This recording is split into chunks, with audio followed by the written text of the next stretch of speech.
CIET NCERT द्वारा प्रस्तुत है कक्षा 6 की विज्ञान की ध्वनि पाठ्य पुस्तक जिज्ञासा। पृष्ठ संख्या 35। अध्याय 3। उचित आहार स्वस्थ शरीर का आधार। को रुख हित भुक मित भुक ऋतु भुक।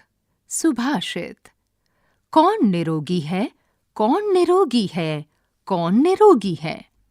वो व्यक्ति जो समय और स्थान के अनुकूल पौष्टिक और उचित मात्रा में आहार लेता है, निरोगी है। आज का विचार। Thought of the day. अनेन जातानि जीवन्ति। तैत्तरीय उपनिषद। मेदू और मिष्टी प्रतिदिन विद्यालय के नोटिस बोर्ड पर लिखे आज का विचार पढ़ते हैं। आज का विचार अनेन जातानि जीवन्ति पढ़कर उन्हें उत्सुकता होती है। मिष्टी मेदू को बताती है कि ये संस्कृत की एक सूक्ति है जिसका अर्थ है आहार जीवित प्राणियों को जीवन देता है। आइए हम इस सूक्ति का महत्व समझने का प्रयास करते हैं। 3.1 हम क्या खाते हैं? क्रियाकलाप 3.1 आइए अंकित करें। हम सभी प्रतिदिन आहार लेते हैं। आहार हमारे दैनिक जीवन का एक अनिवार्य घटक है। आपके द्वारा एक सप्ताह में प्रतिदिन खाए गए खाद्य पदार्थों के नाम को तालिका 3.1 में सूचीबद्ध कीजिए। पृष्ठ संख्या 36। इस पृष्ठ के ऊपरी भाग में तालिका 3.1 है, जिसमें सप्ताह में खाए गए खाद्य पदार्थों के नाम आपने रिक्त स्थानों में लिखने हैं। तालिका के बाईं ओर सप्ताह के 7 दिन के नाम भी लिखे हैं। सोमवार, मंगलवार, बुधवार, गुरुवार, शुक्रवार, शनिवार, रविवार। तालिका 3.1 में अंकित जानकारी के आधार पर अपने आहार के संबंध में आपको क्या विशेष बात ध्यान में आती है? क्या आप प्रत्येक आहार में एक ही प्रकार का खाना खाते हैं या अलग-अलग समय पर आपकी पसंद अलग-अलग होती है? अपनी सूची की तुलना अपने मित्रों के द्वारा बनाई गई सूची से कीजिए। तालिका में आप और आपके मित्रों द्वारा अंकित किए गए आहार में समानता एवं अंतर ढूंढें। तालिका का अवलोकन करने पर आप क्या पाते हैं, उसे अपनी नोटबुक में अंकित करें। आपका ध्यान इस बात की ओर गया होगा कि आपके और आपके मित्रों द्वारा खाए गए आहार में विविधता है। क्या आपको लगता है कि हमारे देश के सभी राज्यों के आहार में ऐसी विविधता पाई जाती है? 3.1.1 विभिन्न क्षेत्रों के आहार। क्रियाकलाप 3.2 आइए खोज करें। भारत के विभिन्न राज्यों में पारंपरिक रूप से खाए जाने वाले आहार और उगाई जाने वाली फसलों के प्रकारों का पता लगाइए। इस संबंध में जानकारी एकत्रित करने के लिए आप अपने विद्यालय के पुस्तकालय की पुस्तकें पढ़ सकते हैं, इंटरनेट पर ढूंढ सकते हैं और साथ ही अपने मित्रों, परिवारजनों और पड़ोसियों से बातचीत कर सकते हैं। अन्य राज्यों के बारे में जानकारी एकत्रित करें और उसे तालिका 3.2 में भरें। कुछ उदाहरण अग्रलिखित हैं। पृष्ठ संख्या 37।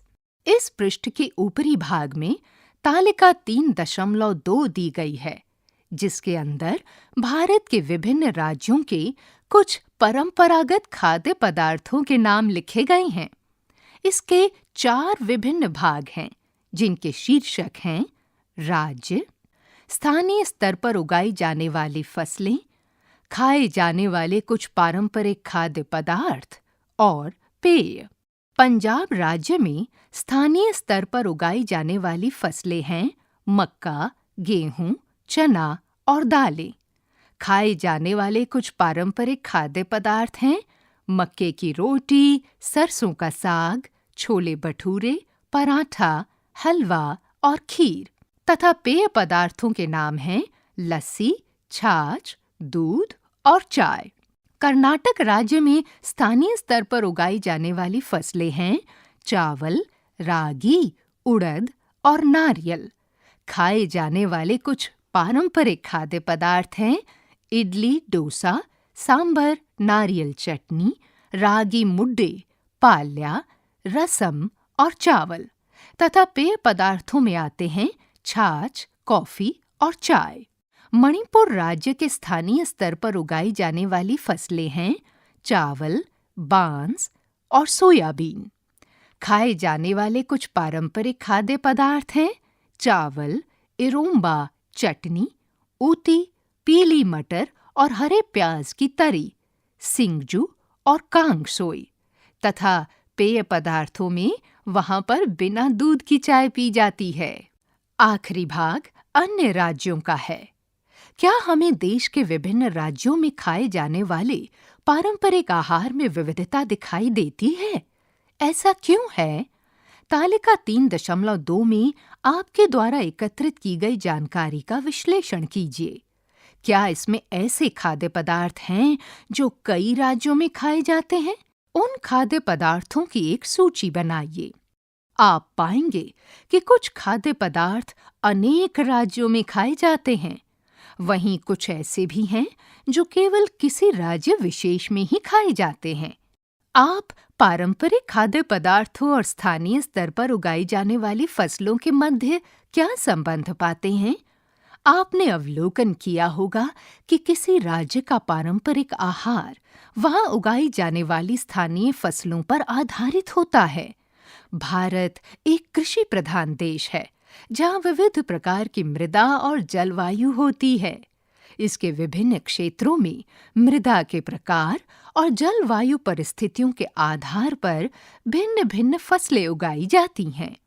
भारत के विभिन्न क्षेत्रों में आहारीय प्रवृत्तियां उस विशेष क्षेत्र में की जाने वाली खाद्य फसलों की खेती, स्वाद प्राथमिकताओं, संस्कृति और परंपराओं के अनुसार भिन्न हो सकती है।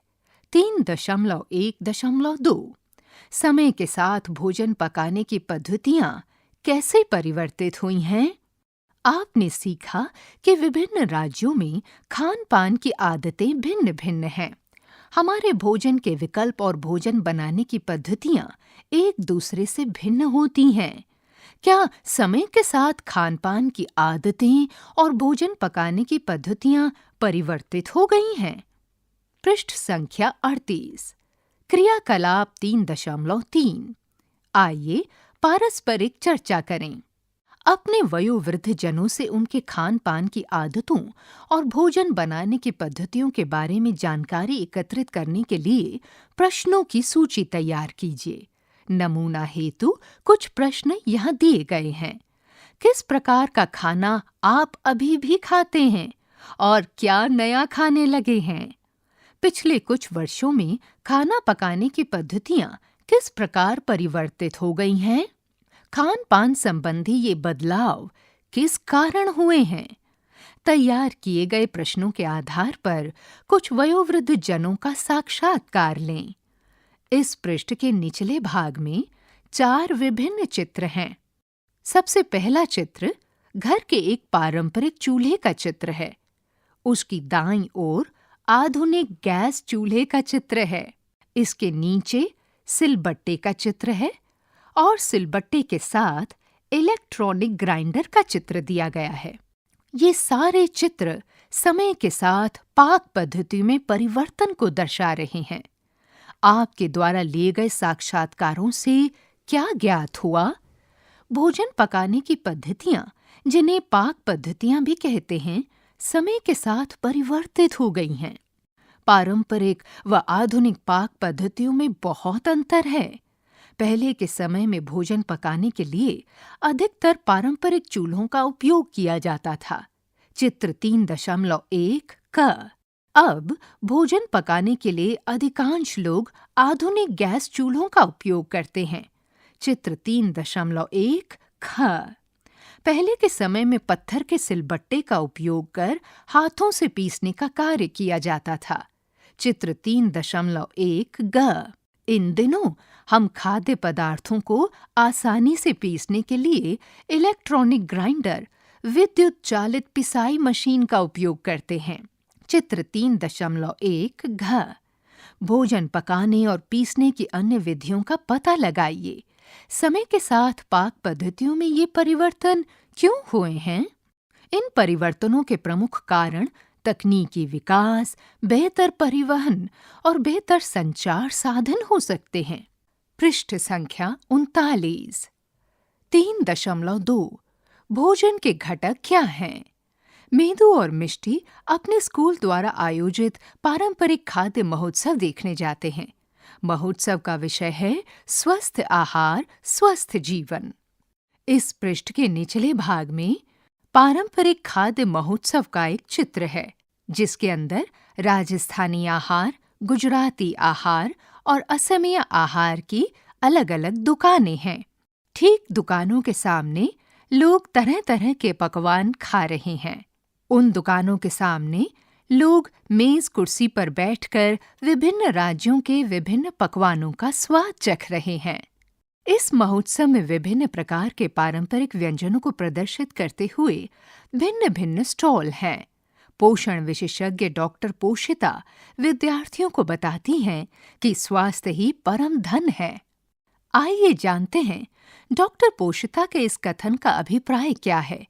क्या आप कभी बिना खाना खाए रहे हैं? जब आप खाना नहीं खाते हैं तो आपको कैसा अनुभव होता है? जब हम कुछ समय तक भोजन नहीं करते हैं तो हम थका हुआ और कम ऊर्जावान अनुभव करते हैं।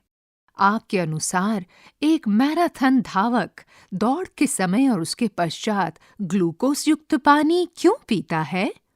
इस पृष्ठ के निचले भाग में बाईं ओर एक मैराथन स्त्री धावक का चित्र है, जो दौड़ के समय और उसके पश्चात ग्लूकोज युक्त पानी पी रही है। पृष्ठ संख्या 40। ग्लूकोज शरीर को तुरंत ऊर्जा प्रदान करता है। ग्लूकोज कार्बोहाइड्रेट का एक उदाहरण है।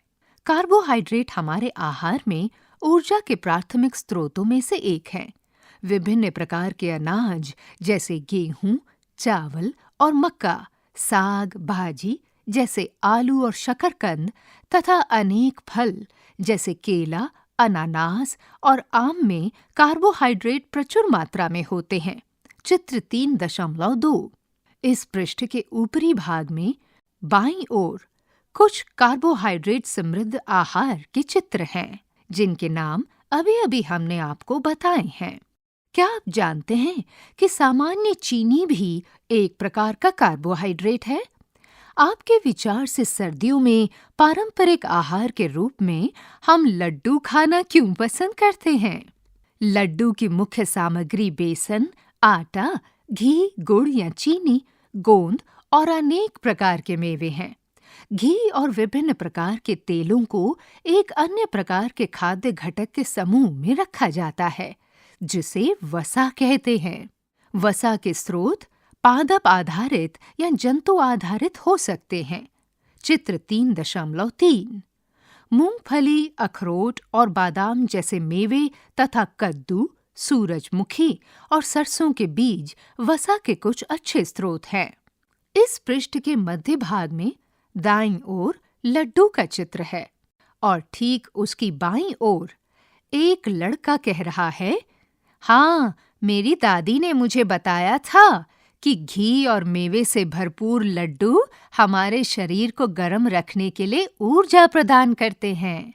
इसी पृष्ठ के निचले भाग में चित्र 3.3 में कुछ वसा समृद्ध खाद्य पदार्थों के चित्र हैं, जैसे मक्खन, पिस्ता, सूरजमुखी के बीज, अखरोट, मूंगफली, सोयाबीन, तिल, काजू, बादाम, दही और दूध आदि। इसके अलावा कई तेल जैसे सूरजमुखी का तेल, सरसों का तेल, सोयाबीन तेल और नारियल तेल भी हमारे लिए वसा के प्रमुख स्रोत हैं। पृष्ठ संख्या 41। कार्बोहाइड्रेट और वसा हमें विभिन्न गतिविधियां करने के लिए ऊर्जा प्रदान करते हैं। इस कारण से इन्हें ऊर्जा प्रदायी भोजन का नाम दिया गया है। हमारे शरीर में वसा ऊर्जा का एक संग्रहित स्रोत है। ध्रुवीय भालू की त्वचा के नीचे बहुत अधिक वसा एकत्रित होती है। ये वसा ऊर्जा स्रोत के रूप में कार्य करती है। ये उनकी महीनों लंबी सर्दियों की नींद की अवधि, शीत निष्क्रियता के समय बिना खाए जीवित रहने में सहायता करती है। इस पृष्ठ के बाईं ओर ऊपरी भाग में ध्रुवीय भालू का चित्र दिया गया है और दाईं ओर लिखा है, और भी जानें। प्रोटीन भी हमारे आहार का एक महत्वपूर्ण भाग है। दुग्ध उत्पाद और दालें प्रोटीन के अच्छे स्रोत हैं। खिलाड़ियों को अपनी मांसपेशियां बनाने के लिए अधिक मात्रा में प्रोटीन की आवश्यकता होती है। कई लोग प्रोटीन पौधों के साथ-साथ जंतुओं से भी प्राप्त करते हैं। प्रोटीन के कुछ उत्कृष्ट पादप स्रोत दालें, फलियां, मटर और मेवे हैं। चित्र 3.4 क। प्रोटीन के कुछ जंतु स्रोत दूध, पनीर, अंडा, मछली और मांस हैं। चित्र 3.4 ख। प्रोटीन समृद्ध खाद्य पदार्थ हमारे शरीर की वृद्धि और मरम्मत में सहायता करते हैं। इसी कारण इन्हें शरीर वर्धक भोजन कहा जाता है। इस पृष्ठ के निचले भाग में 2 चित्र हैं, पादप स्रोत और जंतु स्रोत के। बढ़ते बच्चों के उचित विकास और वृद्धि के लिए उनके आहार में सही मात्रा में प्रोटीन सम्मिलित किया जाना चाहिए। इनमें से कौन सा खाद्य पदार्थ आपके दैनिक आहार का भाग है? और भी जानें। क्या आपने कभी छत्रक मशरूम देखे हैं? ये अधिकतर अंधेरे और नमी वाले स्थानों पर उगते हैं। खाद्य मशरूम प्रोटीन का एक अच्छा स्रोत है। इस चित्र में निचले भाग में दाईं ओर मशरूम का चित्र दिया गया है। पृष्ठ संख्या 42। आपको क्या लगता है कि हमें अपने दैनिक आहार में फल, साग भाजी और पादप आधारित खाद्य पदार्थों को सम्मिलित करने की सलाह क्यों दी जाती है? आइए यहाँ दिए गए 2 अध्ययनों को पढ़कर हम कुछ खाद्य घटकों के महत्व को समझें।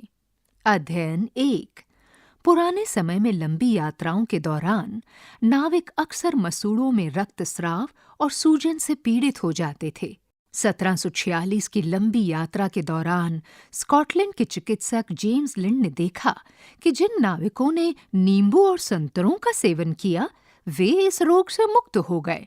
मसूड़ों से रक्त आना और उनमें सूजन होना स्कर्वी रोग के लक्षण हैं। अध्ययन 1 को पढ़कर आप क्या निष्कर्ष निकालते हैं? स्कर्वी रोग कैसे ठीक हुआ? नींबू और संतरे स्कर्वी के उपचार में सहायक हैं। स्कर्वी रोग विटामिन सी की कमी के कारण होता है।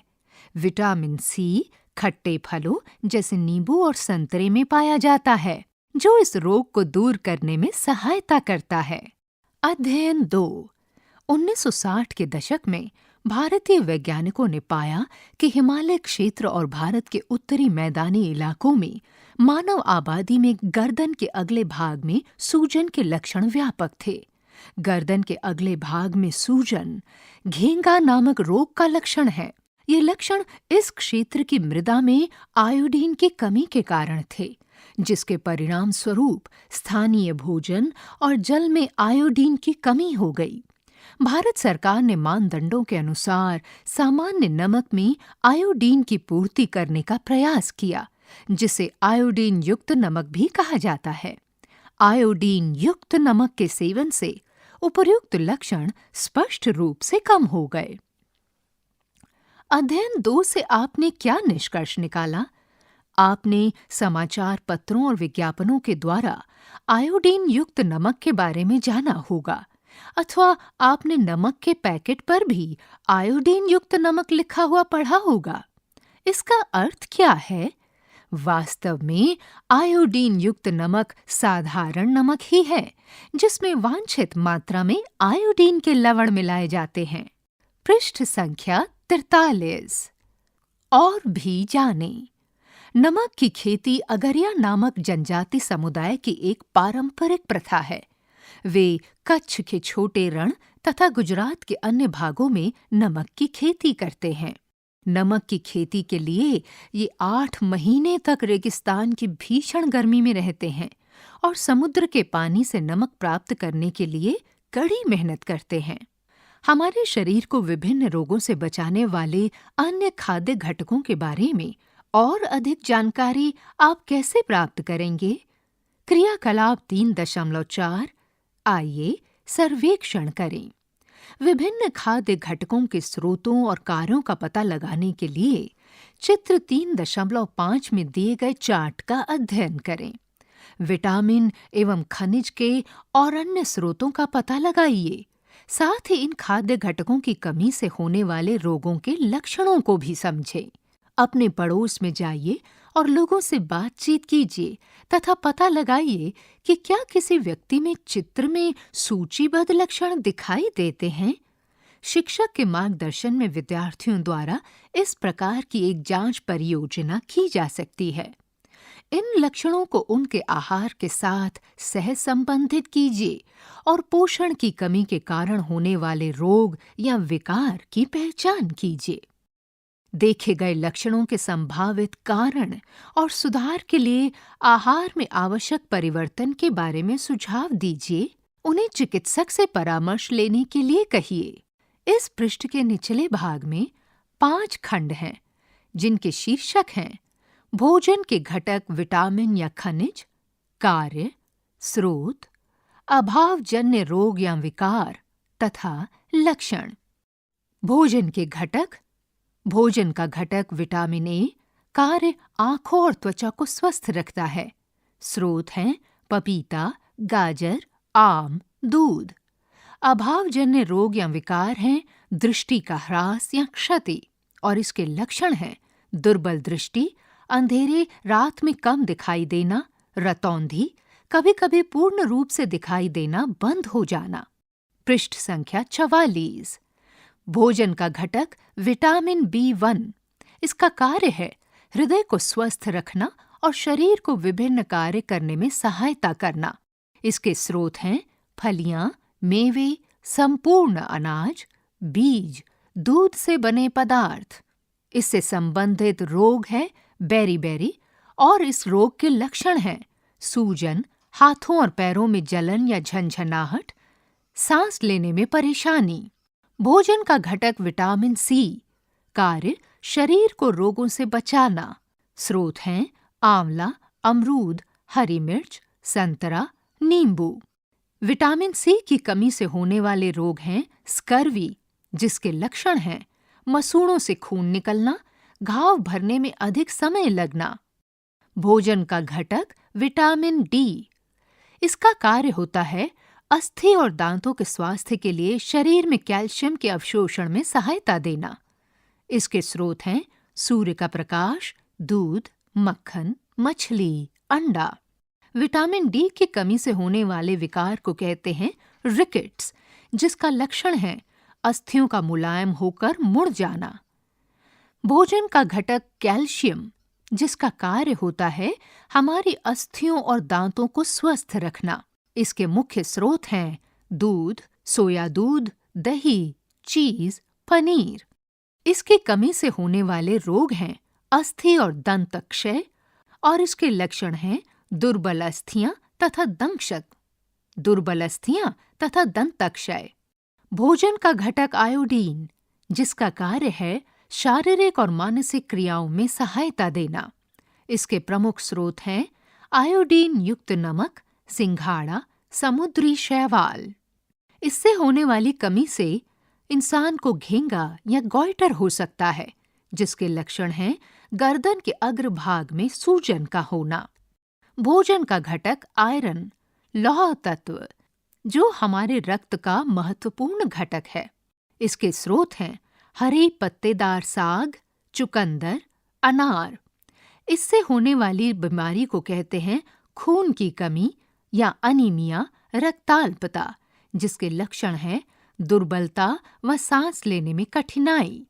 चित्र 3.5 में विटामिन और खनिज, उनके कार्य, उनके कुछ खाद्य स्रोत तथा उनकी कमी से होने वाले रोग या विकार एवं लक्षणों का एक चार्ट दिया गया है। पृष्ठ संख्या 45। चित्र 3.5 से आपने ये सीखा कि विटामिन ए B1, C और D और खनिज, कैल्शियम, आयोडीन और आयरन खाद्य घटकों के 2 समूह हैं जो हमारे शरीर के विभिन्न रोगों से रक्षा करते हैं। लेकिन हम विटामिन और खनिजों की कमी के कारण होने वाले रोगों या विकारों को कैसे ठीक कर सकते हैं? इस पृष्ठ के मध्य भाग में 4 विभिन्न चित्र हैं। सबसे पहले चित्र में विटामिन ए के कुछ स्रोत दिए गए हैं, जैसे दूध, आम, पपीता और गाजर। दूसरे चित्र में विटामिन B1 के कुछ स्रोत हैं, जैसे गेहूं, अलसी के बीज, पनीर, दूध, चावल और कद्दू के बीज। तीसरे चित्र में विटामिन सी के कुछ स्रोत दिए गए हैं, जैसे अमरूद, हरी मिर्च, नींबू, आंवला, टमाटर और संतरा। चौथे चित्र में विटामिन डी के कुछ स्रोत दिए गए हैं, जैसे मक्खन, खाद्य मशरूम, अंडा, मछली और दूध। जो खाद्य घटक ऊर्जा प्रदान करते हैं, शारीरिक वृद्धि में सहायता तथा रोगों से सुरक्षा एवं रोगों को ठीक करने में सहायता करते हैं और विभिन्न शारीरिक क्रियाओं को सुचारू बनाते हैं, उन्हें पोषक तत्व कहते हैं। हमारे आहार के प्रमुख पोषक तत्वों में कार्बोहाइड्रेट, प्रोटीन, वसा, विटामिन और खनिज सम्मिलित है। विटामिन और खनिजों को सुरक्षात्मक पोषक तत्व भी कहा जाता है। ये पोषक तत्व हमारे शरीर को रोगों से बचाते हैं और हमें स्वस्थ रखते हैं। आपके माता-पिता ने आपको नियमित रूप से दूध, हरी साग, फल और साबुत अनाज खाने की सलाह दी होगी। ये खाद्य पदार्थ विटामिन और खनिजों से भरपूर हैं। चित्र 3.6, पृष्ठ संख्या 46। यद्यपि विटामिन और खनिजों की आवश्यकता अल्प मात्रा में ही होती है, लेकिन वे हमारे शरीर को स्वस्थ रखने के लिए आवश्यक हैं। कच्ची और पकी हुई साग भाजी में आप क्या अंतर देखते हैं? क्या आपने कभी देखा है कि पकाए जाने पर साग भाजी कभी-कभी अपना चटक रंग खो देती हैं या नरम और कम कुरकुरी हो जाती हैं? खाना पकाते समय उच्च ताप के कारण उनमें से विटामिन सी जैसे कुछ पोषक तत्व भी नष्ट हो जाते हैं। क्या हमारे आहार में कुछ फलों और कच्ची साग भाजी को सम्मिलित करना बुद्धिमानी नहीं होगी? कटी हुई या छिली हुई साग भाजी और फलों को धोने से भी कुछ विटामिन नष्ट हो सकते हैं। फिर भी उपभोग से पहले सभी फलों और साग भाजी को अच्छे से धोया जाना आवश्यक है। इस पृष्ठ के मध्य भाग में विभिन्न छात्रों के चित्र हैं। पहला छात्र कह रहा है, क्या हमें सभी पोषक तत्व पौधों और जंतुओं से प्राप्त होते हैं? तो दूसरी छात्रा उसके प्रश्न का उत्तर दे रही है, नहीं, नमक जैसे पोषक तत्व समुद्र के पानी या चट्टानों से प्राप्त किए जा सकते हैं। इसी के साथ तीसरी छात्रा भी बोल पड़ी, साथ ही सूरज की रोशनी के संपर्क में आने पर हमारे शरीर में प्राकृतिक रूप से विटामिन डी बनता है। और इन सभी छात्रों की बात सुनता हुआ एक नन्हा सा छात्र दाईं ओर दिखाया गया है। इन सभी छात्रों की बात को ध्यानपूर्वक सुनता हुआ एक छोटा सा छात्र दाईं ओर दर्शाया गया है। फल और साग आहारीय रेशे फाइबर से भरपूर होते हैं। आइए देखते हैं कि आहारीय रेशे हमारे लिए किस प्रकार लाभदायक हैं। आवश्यक पोषक तत्वों के अतिरिक्त हमारे शरीर को आहारीय रेशों और जल की आवश्यकता होती है। आहारीय रेशे, जिन्हें रूक्षांश भी कहा जाता है, हमारे शरीर को कोई पोषक तत्व प्रदान नहीं करते हैं। फिर भी ये हमारे आहार का एक आवश्यक घटक है। ये हमारे शरीर को अनपचे आहार से छुटकारा दिलाने में मदद करता है और मल के सुचारू निकास को सुनिश्चित करता है। हमारे आहार में रूक्षांश मुख्य रूप से पादप उत्पादों द्वारा प्रदान किया जाता है। हरे पत्तेदार साग, ताजे फल, साबुत अनाज, दालें और मेवे रूक्षांश के अच्छे स्रोत हैं। इस पृष्ठ के निचले भाग में दाईं ओर एक छात्र कह रहा है, मेरी दादी माँ को मल त्यागने में कठिनाई होती है। अब मुझे समझ आया कि डॉक्टर ने उन्हें रेशे युक्त खाना खाने की सलाह क्यों दी है। पृष्ठ संख्या 47। वे कौन से खाद्य स्रोत हैं जो हमारे शरीर को जल प्रदान करते हैं? उनमें से कुछ की एक सूची बनाइए। जहां तक संभव हो, स्थानीय स्तर पर उगाया हुआ तथा पौधों से मिलने वाले खाद्य पदार्थों का सेवन किया जाना चाहिए, क्योंकि ये न केवल हमारे शरीर को स्वस्थ रखता है, बल्कि हमारे पर्यावरण और हमारे ग्रह पृथ्वी के लिए भी अच्छा है। जल भी हमारे भोजन का एक अनिवार्य अंश है। ये भोजन से पोषक तत्वों को अवशोषित करने में शरीर की सहायता करता है। ये पसीने और मूत्र के माध्यम से शरीर से अपशिष्ट पदार्थों को बाहर निकालता है। हमें स्वस्थ रहने के लिए नियमित रूप से पर्याप्त जल पीना चाहिए। वैज्ञानिक से परिचय। कोलुथुर गोपालन 1918 से 2019 ने भारत में पोषण अनुसंधान की शुरुआत की। उन्होंने 500 से अधिक भारतीय खाद्य पदार्थों का उनके पोषण मूल्यों के आधार पर विश्लेषण किया और भारतीय संदर्भ में एक उपयुक्त आहार की संस्तुति की।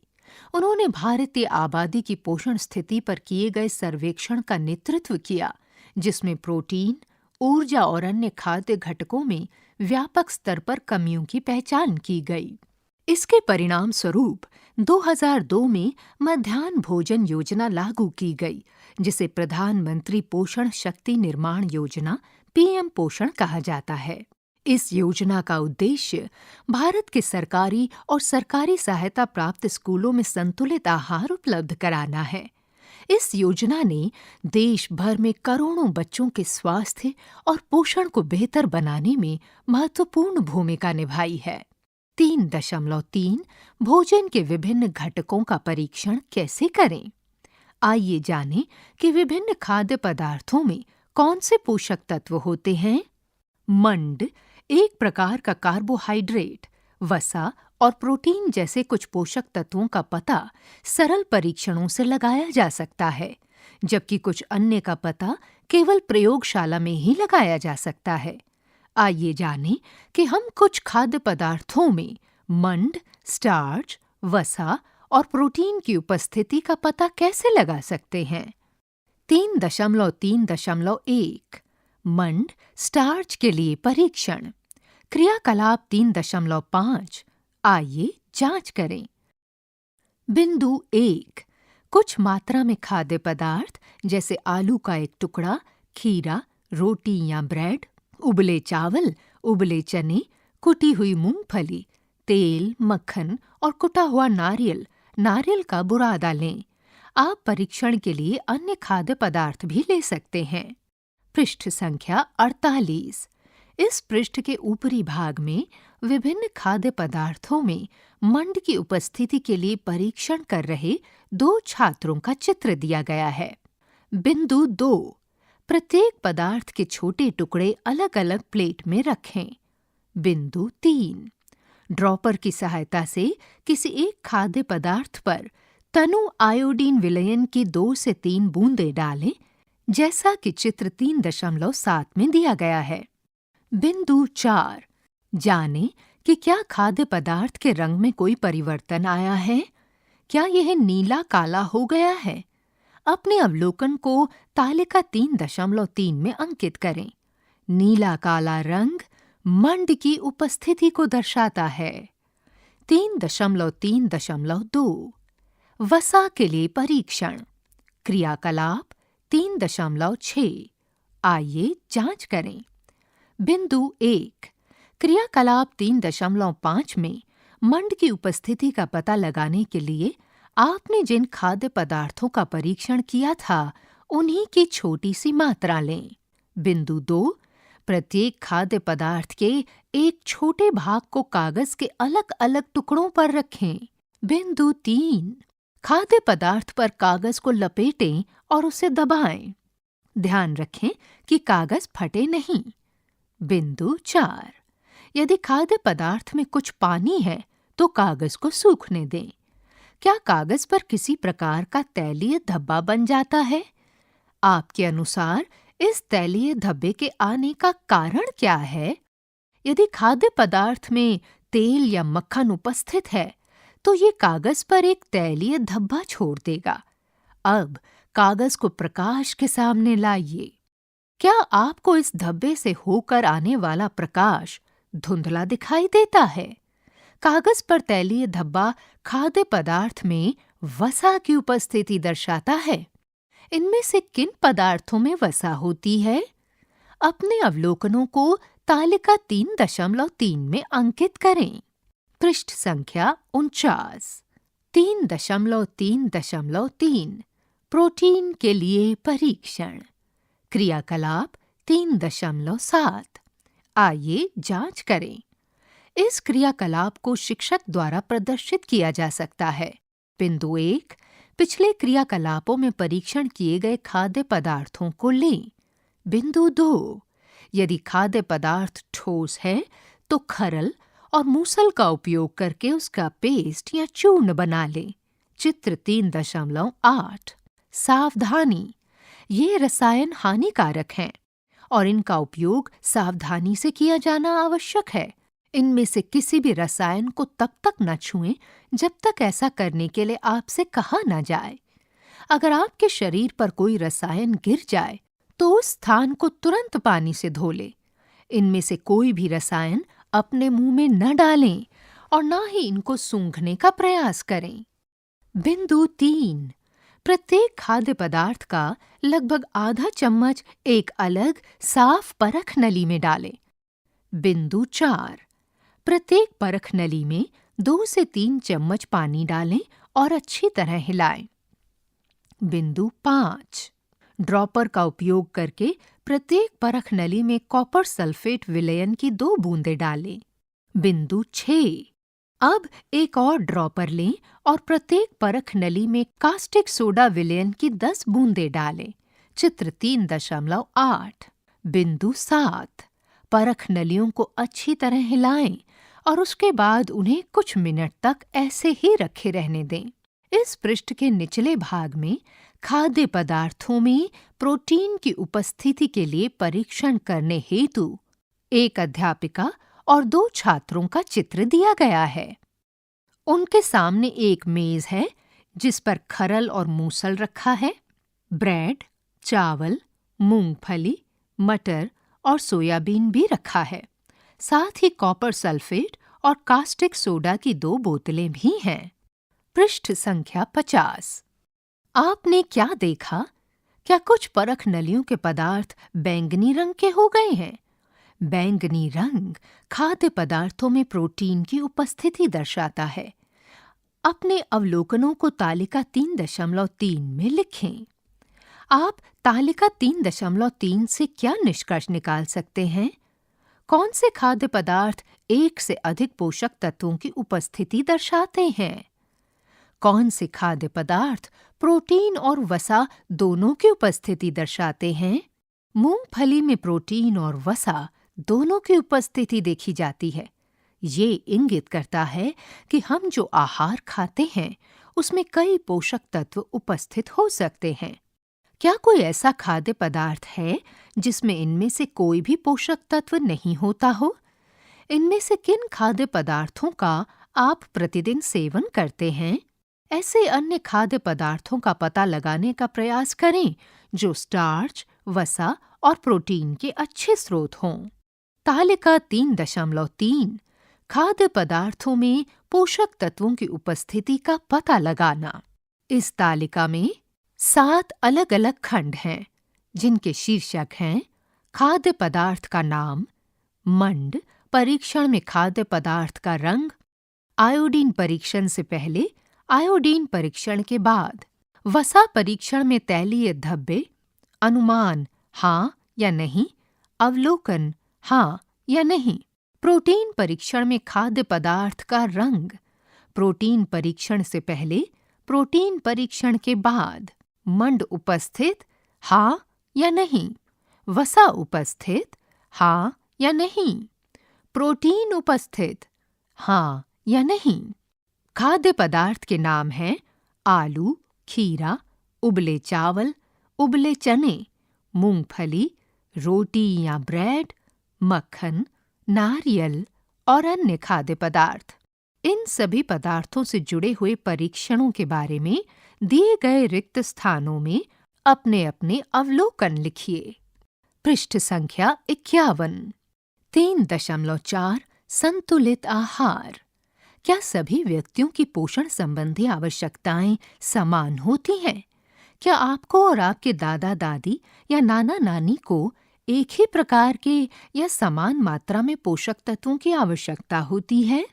आहार में पोषक तत्वों के प्रकार और मात्रा की आवश्यकता आयु, लिंग, शारीरिक गतिविधि, स्वास्थ्य स्थिति, जीवन शैली इत्यादि के अनुसार अलग-अलग हो सकती है।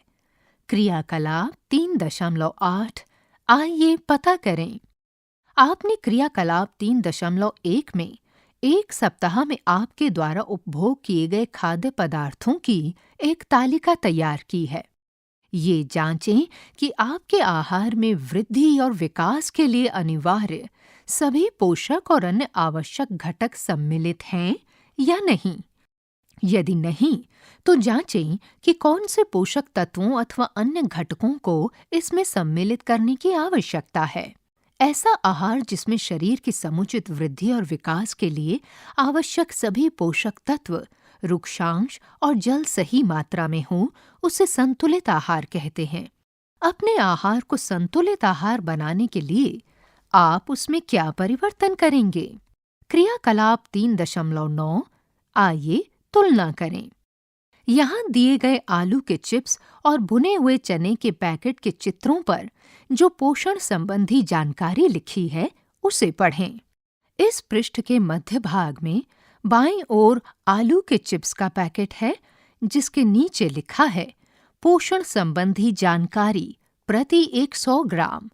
ऊर्जा 536.0 किलो कैलोरी, वसा 35.0 ग्राम, कार्बोहाइड्रेट 53.0 ग्राम, प्रोटीन 7.0 ग्राम और आहारीय रेशे 4.8 ग्राम। इसी पृष्ठ में मध्य भाग में दाईं ओर भुने हुए चनों का एक चित्र दिया गया है, जिसके नीचे लिखा है पोषण संबंधी जानकारी प्रति 100 ग्राम। ऊर्जा 355 किलो कैलोरी, वसा 6.26 ग्राम, कार्बोहाइड्रेट 58.58 ग्राम, प्रोटीन 18.64 ग्राम, आहारीय रेशे 16.8 ग्राम। पृष्ठ संख्या 52। आहार के पैकेट पर पोषण संबंधी जानकारी के आधार पर आप इनमें से कौन सा आहार चुनेंगे और क्यों? कुछ खाद्य पदार्थों में उच्च शर्करा और वसा की मात्रा के कारण अधिक कैलोरी होती है। साथ ही उनमें बहुत कम मात्रा में प्रोटीन, खनिज, विटामिन और आहारीय रेशे होते हैं। इन खाद्य पदार्थों को अस्वास्थ्यप्रद खाद्य जंक फूड कहा जाता है। इन खाद्य पदार्थों में आलू के चिप्स, टॉफी और कार्बोनेटेड पेय शामिल हैं। इन खाद्य पदार्थों का अधिक सेवन करना हमारे स्वास्थ्य के लिए अच्छा नहीं है। इनके अधिक सेवन से व्यक्ति में मोटापा हो सकता है। ऐसा व्यक्ति अन्य स्वास्थ्य संबंधी रोगों से भी पीड़ित हो सकता है। आपको डॉक्टर पोषिता का कथन हमेशा याद रखना चाहिए कि स्वास्थ्य ही परम धन है। हमें स्वस्थ रहने के लिए अपने शरीर का ध्यान रखना चाहिए। स्वस्थ शरीर के लिए संतुलित आहार लेना और जंक फूड से परहेज करना आवश्यक है। खुशहाल व सुखी जीवन जीने के लिए अच्छा स्वास्थ्य अनिवार्य है। क्रियाकलाप 3.9 में जिन 2 खाद्य पदार्थों का अध्ययन किया गया है, उनमें से किसको जंक फूड के रूप में नामांकित किया जा सकता है? पैकेट बंद खाद्य पदार्थों के पैकेट पर पोषक तत्वों के बारे में जानकारी होनी चाहिए। जानकारी में प्रत्येक पोषक तत्व की मात्रा सूचीबद्ध होनी चाहिए। कभी-कभी प्रबलीकरण फोर्टिफिकेशन के दौरान आहार की पोषण गुणवत्ता को बेहतर बनाने के लिए उसमें अधिक पोषक तत्व मिलाए जाते हैं। आयोडीन युक्त नमक और शिशु आहार फोर्टिफाइड खाद्य पदार्थों के उदाहरण हैं। भारतीय खाद्य सुरक्षा और मानक प्राधिकरण FSSAI एक सरकारी एजेंसी है जो भारत में खाद्य गुणवत्ता को नियंत्रित करती है। और भी जानें। 3.5 मिलेट, मोटा अनाज, पोषक अनाज। संभवतः आपने ज्वार, बाजरा, रागी और सांवा जैसे अनाजों के बारे में सुना होगा। ये भारत की देशज फसलें हैं। चित्र 3.9। इन्हें अलग-अलग जलवायु परिस्थितियों में सहजता से उगाया जा सकता है। इन अत्यधिक पौष्टिक अनाजों को कद्दन, मिलेट भी कहा जाता है। क्या आपने कभी कद्दन से बने खाद्य पदार्थ खाए हैं? इस पृष्ठ के निचले भाग में दाईं ओर सांवा यानी बार्नयार्ड मिलेट का चित्र दिया गया है। पृष्ठ संख्या 53। कद्दन छोटे आकार के अनाज होते हैं और सदियों से भारतीय आहार का अभिन्न अंग रहे हैं। ये अपने अनगिनत स्वास्थ्य लाभों के कारण फिर से लोकप्रिय हो रहे हैं। ये विटामिन, आयरन और कैल्शियम जैसे खनिजों और आहारीय रेशों के अच्छे स्रोत हैं। यही कारण है कि इन्हें पोषक अनाज भी कहा जाता है। ये हमारे शरीर के सामान्य कामकाज के लिए आवश्यक संतुलित आहार में महत्वपूर्ण योगदान देते हैं। 3.6 खाद्य मील, फूड माइल, खेत से हमारी थाली तक। खेत से भोजन हमारी थाली तक कैसे पहुंचता है? इस प्रक्रिया के क्या चरण हैं? इस प्रक्रिया में कौन-कौन से लोग सम्मिलित होते हैं? क्या आप जानते हैं कि अनाज के अंकुरित होने के बाद उसका आटा बनने तक कितना समय और कितनी मेहनत लगती है? आइए, हम जो रोटी खाते हैं उसे बनाने की पूरी प्रक्रिया को समझने के लिए चित्र 3.10 का अवलोकन करें। इस पृष्ठ के निचले भाग में रोटी की कहानी खेत से थाली तक एक चित्र के माध्यम से दर्शाई गई है। ये कहानी शुरू होती है किसान द्वारा गेहूं उगाने से। उसके बाद अनाज की मढ़ाई और ओसाई की जाती है। फिर अनाज का भंडारण होता है। अनाज का भंडारण करने के बाद अनाज को पीसने का और पैक करने का काम होता है। फिर उसी पिसे हुए अनाज को खुदरा दुकान तक परिवहन के माध्यम से पहुंचाया जाता है और वहां से यानी खुदरा दुकान से वो अनाज रोटी के रूप में हमारी थाली में परोसा जाता है। तो हमारे हाथ में आती है रोटियों से भरी हुई भोजन की थाली। गेहूं या किसी अन्य खाद्य पदार्थ के थैले द्वारा उत्पादक से उपभोक्ता तक तय की गई कुल दूरी को उसका खाद्य मील, फूड माइल कहा जाता है। खाद्य मील को कम करना महत्वपूर्ण है क्योंकि इससे परिवहन के दौरान लागत और प्रदूषण को कम करने में सहायता मिलती है।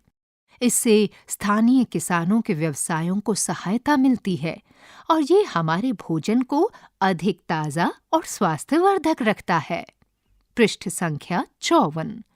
बहुत से लोग भोजन को अपनी थाली में बिना खाए छोड़कर उसे बर्बाद करते हैं।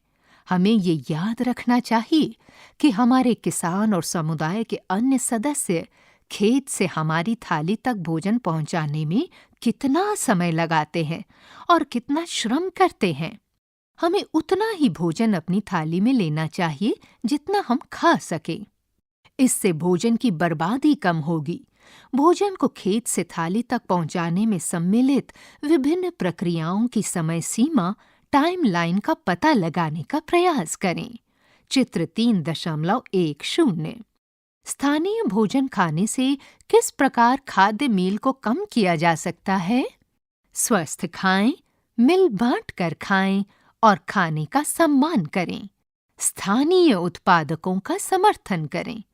प्रमुख शब्द: कार्बोहाइड्रेट, पाक पद्धतियां, अभावजन्य रोग, वसा, आहार के घटक, खाद्य मील, आयोडीन युक्त नमक, मिलेट मोटा अनाज, खनिज, पोषक तत्व, प्रोटीन, रिकेट्स, आहारीय रेशे, स्कर्वी, विटामिन, विश्लेषण, तुलना करना, परिणाम निकालना, निष्कर्ष निकालना, जांच करना, अवलोकन करना, पूर्वानुमान, सर्वेक्षण। पृष्ठ संख्या 55। सारांश। मुख्य बिंदु। बिंदु 1। संपूर्ण भारत में लोग विविध प्रकार का आहार लेते हैं, जिसमें विभिन्न खाद्य घटक उपस्थित होते हैं। बिंदु 2। किसी क्षेत्र में की जाने वाली खाद्य फसलों की खेती भिन्न भिन्न प्रकार के आहार की उपलब्धता, स्वाद प्राथमिकताओं, संस्कृति और परंपराओं आदि के अनुसार खान पान की आदतें भिन्न हो सकती हैं। बिंदु 3। समय के साथ पाक पद्धतियां परिवर्तित हो गई हैं। खाना पकाने के पारंपरिक और आधुनिक तरीकों में बहुत अंतर है। बिंदु 4। आहार हमें ऊर्जा प्रदान करता है और हमारे शरीर की वृद्धि और विकास में सहायक है। ये हमें स्वस्थ रहने में मदद करता है और रोगों से बचाता है। बिंदु 5। हमारे आहार में प्रमुख पोषक तत्व कार्बोहाइड्रेट, वसा, प्रोटीन, विटामिन और खनिज हैं। इसके अतिरिक्त आहारीय रेशे और जल भी भोजन के आवश्यक घटक हैं। बिंदु 6। कार्बोहाइड्रेट और वसा प्राथमिक ऊर्जा स्रोत हैं, जबकि प्रोटीन शरीर वर्धक पोषक तत्व हैं। बिंदु 7। विटामिन और खनिज हमारे शरीर को मजबूत बनाते हैं, हमें संक्रमण से बचाते हैं और स्वस्थ रखते हैं। बिंदु 8। संतुलित आहार उचित मात्रा में सभी अनिवार्य पोषक तत्व प्रदान करता है तथा इसमें पर्याप्त मात्रा में आहारीय रेशे और जल उपलब्ध होता है। बिंदु 9। लंबे समय तक हमारे आहार में एक या अधिक पोषकों की कमी से रोग या विकार हो सकते हैं। बिंदु 10। जंक फूड अस्वास्थ्यकर होते हैं क्योंकि उनमें शर्करा और वसा की मात्रा अधिक होती है, परंतु प्रोटीन, खनिज, विटामिन और आहारीय रेशे कम होते हैं। बिंदु 11। मिलेट को मोटा अनाज, पोषक अनाज भी कहते हैं क्योंकि ये हमारे शरीर को सामान्य कार्य करने के लिए आवश्यक मात्रा में पोषक तत्व प्रदान करते हैं। इनकी खेती विभिन्न जलवायु परिस्थितियों में आसानी से की जा सकती है। बिंदु 12। स्थानीय स्तर पर उगाया हुआ तथा पौधों से मिलने वाले खाद्य पदार्थों का सेवन न केवल हमारे शरीर को स्वस्थ रखता है, बल्कि हमारे पर्यावरण और हमारे ग्रह पृथ्वी के लिए भी अच्छा है। बिंदु 13। किसी खाद्य पदार्थ द्वारा उसके उत्पादन के स्थान से उपभोक्ता तक तय की गई कुल दूरी को उसका खाद्य मील कहते हैं। बिंदु 14। हमें कभी भी भोजन बर्बाद नहीं करना चाहिए। हमें भोजन उतना ही लेना चाहिए जितना हम खा सकें। पृष्ठ संख्या 56। आइए और अधिक सीखें। 1। निम्नलिखित में से दिए गए में से असंगत को चुनें और कारण बताएं। क। ज्वार, बाजरा, रागी, चना। ख। राजमा, मूंग, सोयाबीन, चावल। 2। भारत में पारंपरिक और आधुनिक पाक पद्धतियों की तुलना करते हुए चर्चा करें। 3। शिक्षक का कहना है कि अच्छा आहार औषधि के रूप में कार्य कर सकता है। रवि इस कथन को लेकर उत्सुक है और वो अपने शिक्षक से कुछ प्रश्न पूछना चाहता है। कम से कम ऐसे 2 प्रश्न सूचीबद्ध करें जो वो पूछ सकता है। 4। सभी स्वादिष्ट खाद्य पदार्थ आवश्यक रूप से स्वास्थ्यप्रद नहीं होते और सभी पौष्टिक खाद्य पदार्थ सदैव आनंददायक नहीं होते। कुछ उदाहरणों के साथ अपने विचार साझा करें। 5। मेदू सब्जियां नहीं खाता, लेकिन बिस्कुट, नूडल्स और डबल रोटी, सफेद ब्रेड का आनंद लेता है। उसे अक्सर पेट में दर्द और कब्ज की शिकायत रहती है। इन समस्याओं से छुटकारा पाने के लिए उसे अपने आहार में क्या बदलाव करना चाहिए? अपने उत्तर को विस्तार से समझाइए। 6। रेशमा को कम रोशनी में देखने में कठिनाई हो रही थी। चिकित्सक ने उसकी दृष्टि का परीक्षण किया और एक विशेष विटामिन पूरक सप्लीमेंट लेने की सलाह दी उन्होंने उसे अपने आहार में कुछ खाद्य पदार्थों को सम्मिलित करने की भी सलाह दी। क, वह किस अभावजन्य रोग से पीड़ित है? ख, उसके आहार में किस खाद्य घटक की कमी हो सकती है? ग, कुछ खाद्य पदार्थों किन्हीं 4 का सुझाव दें जिन्हें इस समस्या को दूर करने के लिए उसे अपने आहार में सम्मिलित करना चाहिए। 7, आपको यहाँ दिए गए पदार्थ उपलब्ध कराए जाते हैं। क, डिब्बा बंद फलों का रस। ख, ताजे फलों का रस। ग, ताजे फल। पोषण की दृष्टि से आप किसे लेना पसंद करेंगे और क्यों? 8, गौरव के पैर की हड्डी टूट गई। उसके चिकित्सक ने हड्डियों को सीधा संरेखित किया और प्लास्टर लगा दिया। चिकित्सक ने उसे कैल्शियम की गोली भी दी। जब वो दूसरी बार दिखाने गया, तब चिकित्सक ने उसे कैल्शियम की गोली के साथ विटामिन डी युक्त सिरप भी पीने के लिए दिया। चित्र 3.5 का संदर्भ लें और अग्रलिखित प्रश्नों के उत्तर दें। पृष्ठ संख्या 57। क, चिकित्सक ने गौरव को कैल्शियम की गोली क्यों दी? ख, दूसरी बार देखने पर चिकित्सक ने उसे कैल्शियम की गोली के साथ विटामिन डी सिरप भी क्यों दिया? ग, चिकित्सक द्वारा दी जाने वाली दवाओं के चयन के बारे में आपके मन में क्या सवाल उठता है? 9, चीनी कार्बोहाइड्रेट का एक उदाहरण है। चीनी का परीक्षण जब आयोडीन विलयन से किया जाता है, लेकिन इसका रंग नीला काला नहीं होता है। इसका संभावित कारण क्या हो सकता है? 10, आप रमन के इस कथन के बारे में क्या सोचते हैं? सभी मंड स्टार्च कार्बोहाइड्रेट है, लेकिन सभी कार्बोहाइड्रेट मंड नहीं है। अपने उत्तर की जांच करने के लिए किसी क्रियाकलाप की योजना का वर्णन करें। 11, प्रयोगशाला में आयोडीन का प्रयोग करते समय आयोडीन की कुछ बूंदें मिष्टी के मोजे पर तथा उसकी शिक्षिका की साड़ी पर गिरीं। साड़ी पर आयोडीन की बूंदें नीली काली हो गईं, जबकि मोजे पर आयोडीन का रंग नहीं बदला। इसका संभावित कारण क्या हो सकता है? 12, कद्दन को एक स्वास्थ्यप्रद आहार क्यों माना जाता है? क्या केवल कद्दन खाने से शरीर की पोषण संबंधी सभी आवश्यकताएं पूरी हो सकती हैं? चर्चा करें। 13, आपको विलयन का एक नमूना दिया गया है। आप इसके आयोडीन विलयन होने की संभावना की जांच किस प्रकार करेंगे? और भी सीखें। बिंदु 1, किराने की खरीदारी के बाद विभिन्न खाद्य पदार्थों के पैकेट खोलने में अगली बार अपनी माताजी की मदद करें। कम से कम 3 फोर्टिफाइड प्रबलीकृत खाद्य पदार्थों की पोषण संबंधी जानकारी को पढ़ें और उनका विश्लेषण करें। बिंदु 2, अरुणाचल प्रदेश की अपातानी जनजाति अपनी आहार संबंधी आवश्यकताओं को पूरा करने के लिए टैप्यो नामक नमक का उत्पादन करती है। इंटरनेट से उनकी नमक बनाने की प्रक्रिया और स्वयं नमक बनाने की आवश्यकता के बारे में अधिक जानकारी एकत्र करें। इसके चित्र एकत्रित करें और उन्हें एक चार्ट पेपर पर चिपकाएं। साथ ही इस नमक को बनाने की प्रक्रिया और इसकी उपयोगिता के बारे में एक अनुच्छेद लिखें।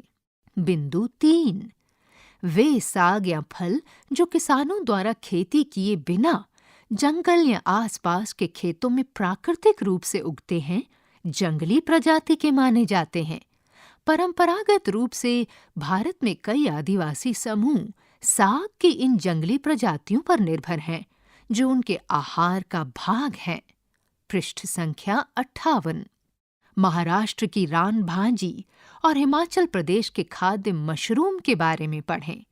क्या आप अपने क्षेत्र में आहार की ऐसी किसी जंगली प्रजाति के बारे में जानते हैं? कक्षा में चर्चा करें। बिंदु 4, उन जंक फूड की सूची बनाएं जिन्हें आप प्रायः खाते हैं। अपने मित्रों से भी ऐसी सूची बनाने के लिए कहें। इन सूचियों के आधार पर अपने प्रधानाध्यापक को एक पत्र लिखकर स्कूल परिसर में जंक फूड पर प्रतिबंध लगाने का अनुरोध करें तथा स्वस्थ विकल्प सुझाएं। बिंदु 5, आयु, शारीरिक क्रिया और स्वास्थ्य स्थितियों के आधार पर विभिन्न व्यक्तियों की पोषण संबंधी आवश्यकताओं में विभिन्नता का पता लगाएं। अपने अवलोकन अंकित करें, चर्चा और विश्लेषण करें। बिंदु 6, आपके पड़ोस में रहने वाले 12 वर्ष के बच्चे को संतुलित आहार देने के लिए एक आहार तालिका डाइट चार्ट बनाएं। आहार तालिका में ऐसे खाद्य पदार्थ सम्मिलित होने चाहिए जो सस्ते हों और आपके क्षेत्र में सहजता से उपलब्ध हों। अध्याय 3 यहीं पर समाप्त होता है। अभी आप सुन रहे थे कक्षा 6 की विज्ञान की ध्वनि पाठ्य पुस्तक जिज्ञासा। वाचन स्वर ममता मलकानी, ध्वन्यांकन वीरेंद्र रावत और मंजू कुमारी, निर्माण सहयोग जगबंधु जाना, निर्देशन एवं निर्माण विमलेश चौधरी तथा प्रस्तुति CIET